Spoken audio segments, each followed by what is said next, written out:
Video में हम जानेंगे कि वर्गमूल क्या है और घटाने की संक्रिया विधि से वर्गमूल कैसे ज्ञात करते हैं। इन 64 विद्यार्थियों को विद्यालय में परेड के लिए चुना गया है। परेड में इन्हें इस प्रकार पंक्तियों में चलना है कि प्रत्येक पंक्ति में उतने ही विद्यार्थी हों जितनी की पंक्तियों की कुल संख्या है।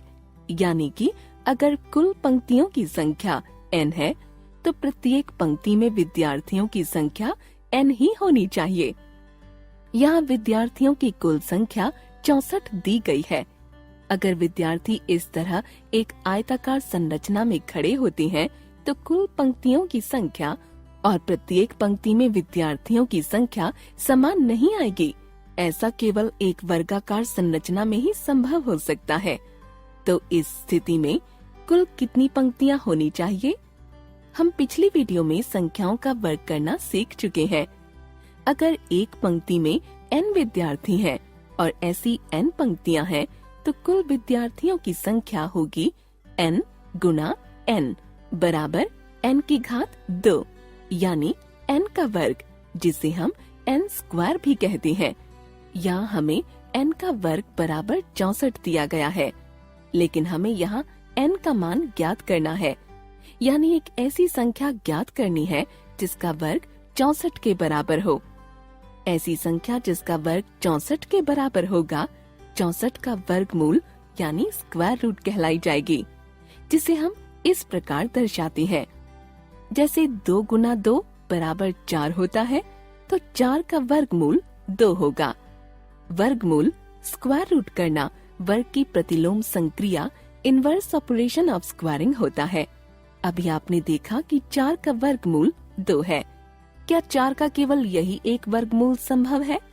ऋण 2 का वर्ग भी 4 होता है, इसलिए ऋण 2 भी 4 का एक वर्गमूल है। हम कह सकते हैं कि किसी प्राकृत संख्या n के 2 वर्गमूल होते हैं, एक धनात्मक पॉजिटिव और एक ऋणात्मक नेगेटिव। धनात्मक और ऋणात्मक वर्गमूल इस प्रकार दिखाए जाते हैं। अब हम अपने पहले प्रश्न पर आते हैं। हमें यहाँ वह संख्या n ज्ञात करनी है जिसका वर्ग यानी n का वर्ग 64 के बराबर हो। यानी हमें 64 का वर्गमूल ज्ञात करने की आवश्यकता है। हम वर्गमूल कई विधियों से ज्ञात कर सकते हैं, लेकिन इस वीडियो में हम घटाने की संक्रिया विधि मेथड ऑफ रिपीटेड सब्ट्रैक्शन का उपयोग करेंगे। मान लीजिए हमें एक पूर्ण वर्ग संख्या दी गई है n का वर्ग। हम जानते हैं कि प्रथम n क्रमागत विषम संख्याओं का योग n के वर्ग के बराबर होता है, जिसे हम इस प्रकार से लिख सकते हैं। और हम देख सकते हैं कि जब हम इन्हें इस वर्ग संख्या से घटाएंगे तो हमें 0 मिलेगा। इसलिए हम दी गई संख्या में से 1 से शुरू कर क्रमानुसार सभी विषम संख्याओं को घटाते हैं और देखते हैं कि कितनी क्रमागत विषम संख्याओं को घटाने के बाद 0 प्राप्त होता है। जितनी क्रमागत संख्याओं के बाद 0 प्राप्त होता है वह संख्या ही दी गई पूर्ण वर्ग संख्या का वर्गमूल होता है। जैसे संख्या 64 के वर्गमूल को इस तरीके से निकाल कर देखते हैं। 64 घटाव 1 बराबर 63, फिर 63 घटाव 3 बराबर 60। इसी प्रकार अंत में 15 घटाव 15 बराबर 0 आएगा। हमने देखा कि प्रथम 8 क्रमागत विषम संख्याओं को 64 से घटाने पर अंत में 0 प्राप्त हो रहा है। इससे पता चलता है कि संख्या 64 एक पूर्ण वर्ग संख्या है, और क्योंकि यहाँ 8 क्रमागत विषम संख्याओं को घटाने पर 0 प्राप्त हो रहा है, इसलिए संख्या 64 का वर्गमूल 8 है। अतः परेड में विद्यार्थियों की 8 पंक्तियां होंगी और हर पंक्ति में 8 विद्यार्थी होंगे। संख्या 64 के वर्गमूल धन 8 और ऋण 8 दोनों हो सकते हैं, लेकिन क्योंकि यहाँ हम विद्यार्थियों की संख्या के बारे में बात कर रहे हैं तो इस स्थिति में सिर्फ धनात्मक वर्गमूल को ही लिया जाएगा। अब अगर दूसरे दिन परेड के लिए कुछ और विद्यार्थी आ जाते हैं, जिससे अब कुल विद्यार्थियों की संख्या 144 हो जाती है, जो कि एक पूर्ण वर्ग संख्या है। तो इस स्थिति में विद्यार्थियों की कितनी पंक्तियां बनेंगी, ताकि पंक्तियों की कुल संख्या और प्रत्येक पंक्ति में विद्यार्थियों की संख्या बराबर हो? इसका जवाब ढूंढने के लिए घटाने की संक्रिया की विधि का उपयोग कीजिए। सबसे पहले संख्या 144 में से क्रमागत विषम संख्याओं को घटाइए। जिस क्रमागत विषम संख्या को घटाने पर शून्य प्राप्त होगा, उस संख्या तक की सारे विषम संख्याओं को गिनिए।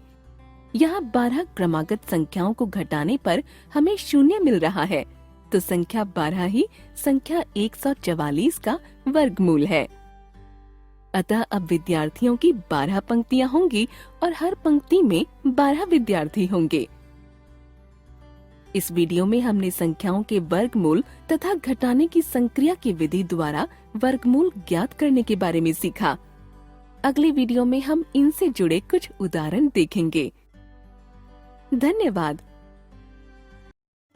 संख्याओं का वर्गमूल उदाहरण, square root of a number examples. Hello दोस्तों, इस वीडियो में हम पूर्ण वर्ग संख्याओं के वर्गमूल तथा घटाने की संक्रिया विधि द्वारा वर्गमूल ज्ञात करने से जुड़े कुछ उदाहरण देखेंगे। घटाने की संक्रिया विधि से ज्ञात कीजिए कि क्या 121 एक पूर्ण वर्ग संख्या है। अगर है तो इसका वर्गमूल क्या होगा। आप यहाँ वीडियो को रोककर उत्तर सोच सकते हैं। हम जानते हैं कि किसी प्राकृत संख्या n के लिए n घात 2 प्रथम n विषम संख्याओं के योग के बराबर होता है। इसलिए अगर संख्या 121 एक पूर्ण वर्ग संख्या है, तो यह प्रथम n क्रमागत विषम संख्याओं के योग के बराबर होगा। और अगर हम इन क्रमागत विषम संख्याओं को 121 से घटाते हैं, तो हमें शून्य प्राप्त होगा। जैसे 121 घटाव 1 बराबर 120, 120 घटाव 3 बराबर 117। इसी प्रकार हम आगे क्रमागत विषम संख्याओं को घटाते जाएंगे, जिससे हमें अंत में मिलेगा 21 घटाव 21 बराबर 0। इससे पता चलता है कि संख्या 121 एक पूर्ण वर्ग संख्या है। अगर इस विधि के अंत में हमें शून्य नहीं मिलता है, तो यह संख्या पूर्ण वर्ग संख्या नहीं होती। क्योंकि यहाँ कुल 11 क्रमागत विषम संख्याओं को घटाया गया है, इसलिए संख्या 121 का वर्गमूल 11 है। आइए अब हम अगला उदाहरण देखते हैं। एक वर्गाकार खेत का क्षेत्रफल 289 वर्ग मीटर है। क्या आप बता सकते हैं कि इसके एक किनारे पर लगाने के लिए कितनी लंबी तार की जरूरत होगी। आप यहाँ वीडियो को रोककर उत्तर सोच सकते हैं। यह एक वर्गाकार खेत है। हम जानते हैं कि एक वर्ग के सभी किनारे बराबर होते हैं, यानी इस खेत के भी सभी किनारे बराबर होंगे। मान लीजिए कि इसके एक किनारे की लंबाई s है, यानी सभी किनारों की लंबाई भी s होगी।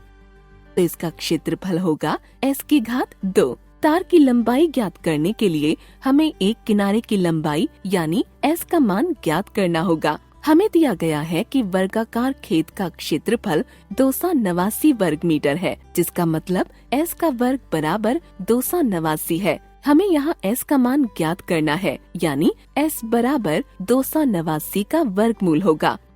वर्गमूल ज्ञात करने के लिए हम 289 से क्रमागत विषम संख्याओं को इस प्रकार घटाकर देखेंगे। 289 घटाव 1 बराबर 288, फिर 288 घटाव 3 बराबर 285। इसी प्रकार अंत में 33 घटाव 33 बराबर 0 आएगा।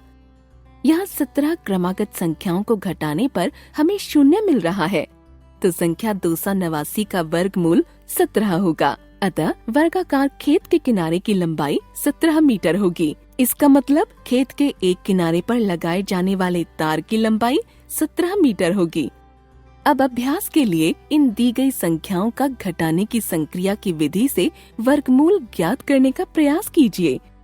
इस वीडियो में हमने संख्याओं के वर्गमूल तथा घटाने की संक्रिया की विधि द्वारा वर्गमूल ज्ञात करने से जुड़े कुछ उदाहरण देखे। अगली वीडियो में हम एक दिलचस्प पहेली को देखेंगे। धन्यवाद। संख्याओं का वर्गमूल एक दिलचस्प पहेली। Square root of a number, a riddle. दोस्तों, इस नए वीडियो में आपका स्वागत है। इस वीडियो में हम संख्याओं के वर्गमूल से जुड़ी एक दिलचस्प पहेली को सुलझाएंगे। इस दरवाजे को देखिए, इस पर एक ताला लगा है जिसके ऊपर 784 लिखा है। हमें 4 चाबियां दी गई हैं। यह ताला इनमें से ही एक चाबी से खुलेगा, लेकिन शर्त यह है कि चाबी पर अंकित संख्या 784 के वर्गमूल के बराबर होनी चाहिए। क्या आप बता सकते हैं कि स्क्रीन पर दी गई चाबियों में से कौन सी चाबी से यह ताला खुलेगा? आप चाहें तो वीडियो को यहाँ रोककर सोच सकते हैं। यहाँ हमें 784 का वर्गमूल ज्ञात करना है, यानी कि हमें एक ऐसी संख्या p ज्ञात करनी है जिसका वर्ग 784 हो।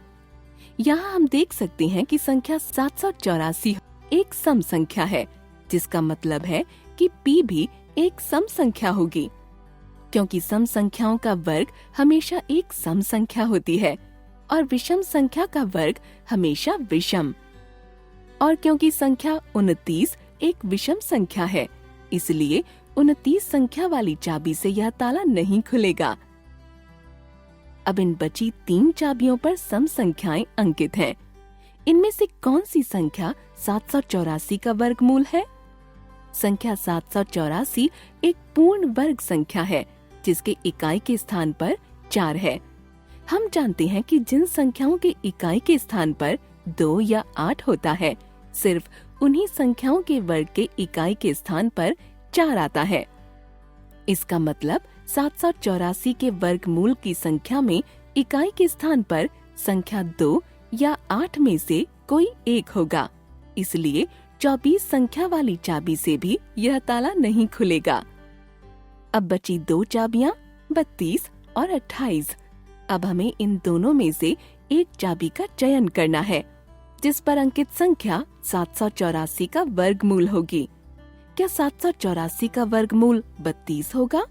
चलिए हम 784 के वर्गमूल का अनुमान लगाते हैं। हम 784 से एक बड़ी पूर्ण वर्ग संख्या लें, जैसे 900। हम जानते हैं कि संख्या 30 का वर्ग 900 होता है, यानी 900 का वर्गमूल 30 है।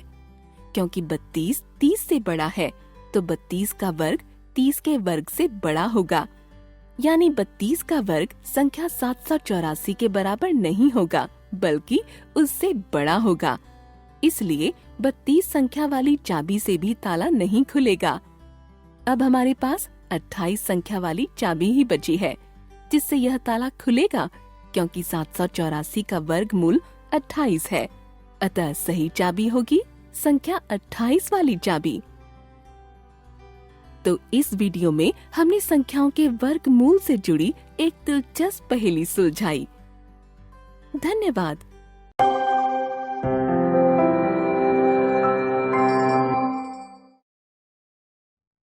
अभाज्य गुणनखंडन द्वारा वर्गमूल ज्ञात करना।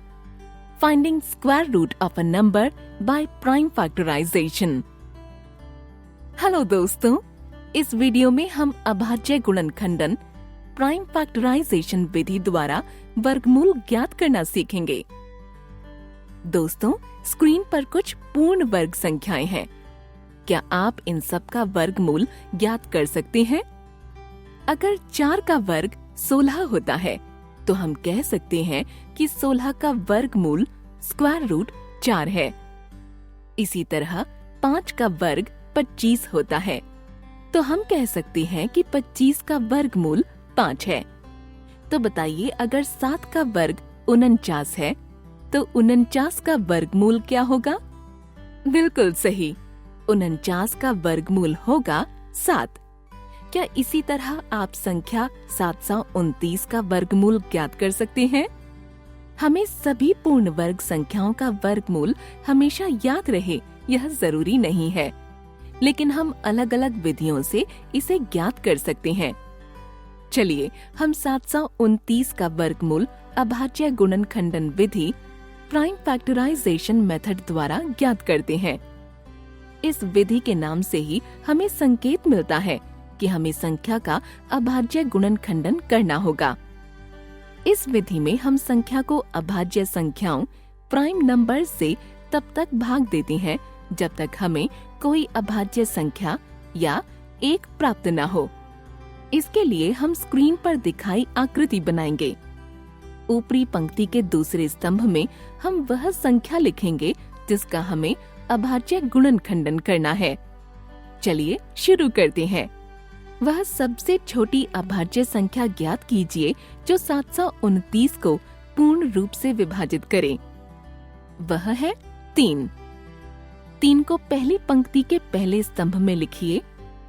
729 को 3 से विभाजित करने पर परिणाम 243 प्राप्त होता है। इसे आप 729 के नीचे लिखिए।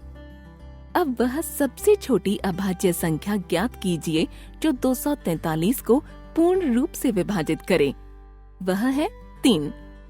3 को दूसरी पंक्ति के पहले स्तंभ में लिखिए। 243 को 3 से विभाजित करने पर 81 प्राप्त होता है। इसे आप 243 के नीचे लिखिए। अब वह सबसे छोटी अभाज्य संख्या ज्ञात कीजिए जो 81 को पूर्ण रूप से विभाजित करे। वह है 3। 3 को तीसरी पंक्ति के पहले स्तंभ में लिखिए।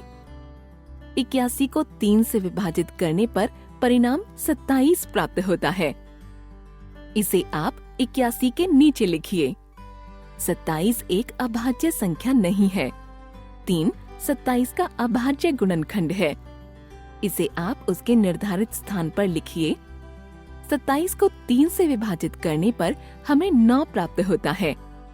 9 को 27 के नीचे लिखिए। हम जानते हैं कि 3 का वर्ग बराबर 9 होता है, इसलिए हम 5वीं पंक्ति के पहले स्तंभ में 3 और 9 के नीचे भी 3 लिखेंगे।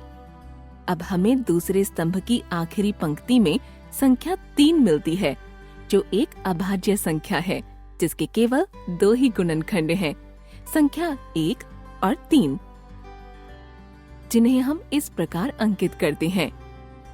पहले स्तंभ में संख्या 729 के सभी अभाज्य गुणनखंड लिखित हैं और दूसरे स्तंभ की आखिरी पंक्ति में संख्या 1। यह दर्शाता है कि यह प्रक्रिया समाप्त हो गई है। हम संख्या 729 को उसके अभाज्य गुणनखंडों के गुणनफल के रूप में इस तरह लिख सकते हैं। अब हम यह देखेंगे कि इस गुणनखंडन में कितनी अभाज्य संख्याएं युग्मों में हैं। यहाँ संख्या 3 के 3 युग्म हैं। घातांकों के नियमों से हम गुणनखंडों के इस गुणन को इस प्रकार लिख सकते हैं। हमें 729 27 के वर्ग के बराबर मिलता है, अर्थात हम कह सकते हैं कि 729 का वर्गमूल 27 है। इस प्रकार यहाँ हमने संख्या 729 का वर्गमूल प्राप्त किया। दोस्तों, अब बताइए कि क्या 432 एक पूर्ण वर्ग संख्या है? अगर है तो अभाज्य गुणनखंडन विधि द्वारा इसका वर्गमूल ज्ञात कीजिए, और अगर नहीं है तो वह संख्या ज्ञात कीजिए जिससे इसे भाग करने पर हमें एक पूर्ण वर्ग संख्या मिल जाए। आप वीडियो को यहाँ रोककर इस संख्या का अभाज्य गुणनखंडन कीजिए। हम जानते हैं कि यदि कोई संख्या एक पूर्ण वर्ग संख्या है तो वह अपने वर्गमूल के वर्ग के बराबर होती है। अब संख्या 432 को उसके अभाज्य गुणनखंडों के गुणनफल के रूप में दर्शाएं। हम देख सकते हैं कि यहाँ इस संख्या के सभी अभाज्य गुणनखंड युग्म में नहीं हैं, यानी यह एक पूर्ण वर्ग संख्या नहीं है। यहाँ 3 का युग्म नहीं है। अतः अगर हम संख्या 432 को 3 से भाग कर दें तो हमें संख्या 144 प्राप्त होगी, जो कि एक पूर्ण वर्ग संख्या है और जिसका वर्गमूल 12 होता है। तो इस तरह से हमने अभाज्य गुणनखंडन विधि द्वारा वर्गमूल ज्ञात करना सीखा और उससे संबंधित उदाहरण देखे। मिलते हैं अगले वीडियो में इनसे संबंधित कुछ और उदाहरणों के साथ। धन्यवाद। वर्गमूल ज्ञात करने की अभाज्य गुणनखंडन विधि के उदाहरण: finding square root of a number by prime factorisation, illustrative examples. Hello दोस्तों, इस वीडियो में हम अभाज्य गुणनखंडन विधि द्वारा वर्गमूल ज्ञात करने के कुछ उदाहरण देखेंगे। संख्या 3969 का वर्गमूल अभाज्य गुणनखंडन विधि के द्वारा ज्ञात कीजिए। अभाज्य गुणनखंडन विधि में सबसे पहले हम संख्या 3969 का अभाज्य गुणनखंडन करेंगे और उसके सभी अभाज्य गुणनखंडों को इस प्रकार ज्ञात करेंगे। अब हम संख्या 3969 को उसके अभाज्य गुणनखंडों के गुणनफल के रूप में व्यक्त करेंगे। इसके बाद अभाज्य गुणनखंडों को इस प्रकार युग्मों में बांटेंगे। फिर सभी युग्मों में से एक एक गुणनखंड बाहर निकाल लेंगे और उनको गुना कर देंगे। यह गुणनफल ही उस संख्या का वर्गमूल है, यानी कि संख्या 63 ही संख्या 3969 का वर्गमूल है। चलिए एक और उदाहरण देखते हैं। एक सबसे छोटी पूर्ण वर्ग संख्या ढूंढिए जो 2, 16 और 19 से पूर्ण रूप से विभाजित होती है। अगर हमें सिर्फ एक ऐसी संख्या ढूंढनी होती जो इन तीनों संख्याओं से विभाजित हो जाती, तब हमें सिर्फ इन 3 संख्याओं का लघुत्तम समापवर्तीय एलसीएम ज्ञात करना पड़ता। इस प्रकार हमें संख्या 304 प्राप्त होती। संख्या 304 एक पूर्ण वर्ग संख्या नहीं है, लेकिन यहाँ हमें एक पूर्ण वर्ग संख्या चाहिए। हम जानते हैं कि पूर्ण वर्ग संख्या में सभी अभाज्य गुणनखंड युग्म में आते हैं। संख्या 304 के अभाज्य गुणनखंडन में केवल संख्या 19 ही युग्म में नहीं है। यदि हम दोनों पक्षों को 19 से गुना करें तो हमें बाईं ओर संख्या 5776 प्राप्त होगी, जो एक पूर्ण वर्ग संख्या है। हम दाईं ओर इसके अभाज्य गुणनखंड भी देख सकते हैं, जहां हमें इसके सभी अभाज्य गुणनखंड युग्मों में मिलते हैं। इसलिए संख्या 5776 वह सबसे छोटी पूर्ण वर्ग संख्या है जो 2, 16 और 19 से विभाजित होती है। संख्या 5776 का वर्गमूल 76 है, यह हम देख सकते हैं। इस वीडियो में हमने अभाज्य गुणनखंडन विधि द्वारा वर्गमूल ज्ञात करने के कुछ उदाहरण देखे। आशा करते हैं कि आपको यह विधि अच्छे से समझ आ गई होगी। धन्यवाद।